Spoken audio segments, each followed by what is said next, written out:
کتا کپڑوں سے رگڑتا ہوا چلا گیا۔ ایسی صورت میں غسل کرنے یا کپڑے تبدیل کرنے کی ضرورت ہے یا نہیں، یہ ایک سوال ہے۔ اس کا جواب ہے کتے کا لعاب یعنی تھوک نجس ہے۔ اگر لعاب نہیں لگا بلکہ خشک جسم کپڑے کو لگا ہے، یعنی سوکھا جسم کپڑے کو لگا ہے، تو اس سے کپڑا ناپاک نہیں ہوگا، لہذا نماز کے لیے کپڑے کو دھونا یا تبدیل کرنا یا خود غسل کرنا لازم نہیں ہے۔ سوال ہے، اگر مہر کا ذکر نکاح کرتے وقت نہ کیا جائے یا مہر کی نفی کر دی جائے کہ مہر نہیں دیں گے تو شرعاً اس کا کیا حکم ہے؟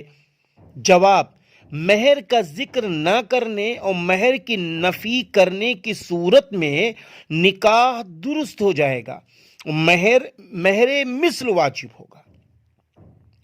ایک سوال ہے، ایک شخص نے امام کے ایک طرف سلام پھیرنے کے بعد تکبیر تحریمہ کہہ کر اقتدا کی، تو کیا اس کی اقتدا صحیح ہوگی یا نہیں؟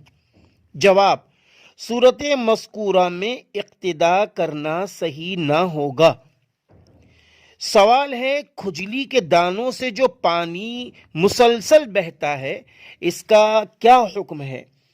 اگر وہ کپڑوں پر لگ جائے تو کپڑوں کا کیا حکم ہے؟ جواب: اگر وہ پانی اپنی جگہ سے بہہ جائے تو ناقص وضو بھی ہے، اور جس کپڑے پر لگ جائے وہ بھی نجس ہو جائے گا۔ سوال: کیا غیر اللہ کے لیے نظر ماننا شرعاً درست ہے؟ جواب: اللہ تعالیٰ کے علاوہ کسی کے لیے نظر ماننا شرعاً درست نہیں ہے، کیونکہ نظر بھی عبادت ہے۔ سوال: صلاۃ التسبیح کے لیے کیا کوئی دن یا وقت مقرر ہے؟ جواب: صلاۃ التسبیح کے لیے کوئی دن اور وقت مقرر نہیں ہے۔ اگر توفیق ہو تو روزانہ پڑھا کرے، ورنہ جس دن بھی موقع ملے پڑھ لے، اور مکروہ اوقات کو چھوڑ کر دن رات میں جب چاہے پڑھ لے۔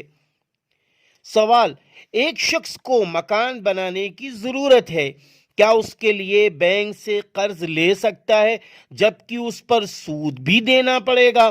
جواب: یہ ایسی مجبوری اور ضرورت نہیں ہے جس میں سودی قرض لیا جائے۔